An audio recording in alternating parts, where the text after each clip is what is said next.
અમદાવાદના બોડકદેવ સ્થિત પંડિત દીનદયાળ હોલ ખાતે ભારતીય નૃત્ય કલાને સમર્પિત વિશિષ્ટ કાર્યક્રમનું આયોજન કરાયું. કેનેડામાં છેલ્લા 8 વર્ષથી ભારતનાટ્યમની તાલીમ લઈ રહેલી નૃત્યકાર કાવ્યા દુધિયાના આરંગેત્રમ અને સર્ટિફિકેટ અર્પણ વિધિ કાર્યક્રમનું આયોજન થયું.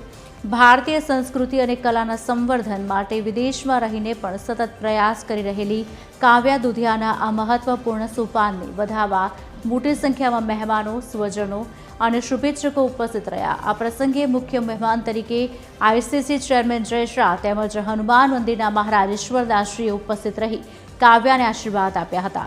કાવ્યાના પિતા ભરત દુધિયા હાલ અમદાવાદ ખાતે ધ સેન્ટ્રલ બોર્ડ ઓફ ક્રિકેટના સેક્રેટરી તરીકે ફરજ બજાવી રહ્યા છે.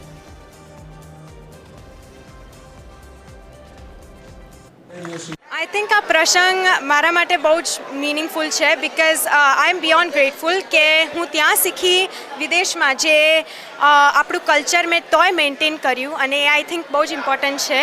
તો મેં અહીંયા આવીને કર્યું બિકોઝ અહીંયા આપણું કલ્ચર જોઈ શકે આપણા માણસો અને લાગણી છે એટલે મેં અહીંયા કર્યું હતું. મમ્મીએ ચાલુ કરાવ્યું હતું મને ત્યાં બિકોઝ એને પણ આરંગેત્રમ કર્યું હતું એનું, તો એને બહુ જ ઈચ્છા હતી કે મારી છોકરી પણ કરે અને એના જ લીધે મેં ભરતનાટ્યમ શરૂ કર્યું અને એમના જ લોકો મારા પપ્પા માટે અને મારા મમ્મી માટે મેં આ પ્રોગ્રામ કર્યું છે.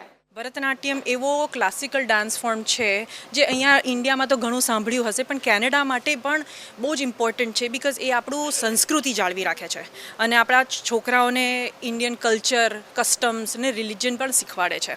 તો આજે કાવ્યા છે તો એ છેલ્લી નાની હતી 5 વર્ષની ત્યારથી મારી જોડે ત્યાં શીખતી હતી અને અત્યારે 10 વર્ષ પછી એનું આરંગેત્રમ હતું.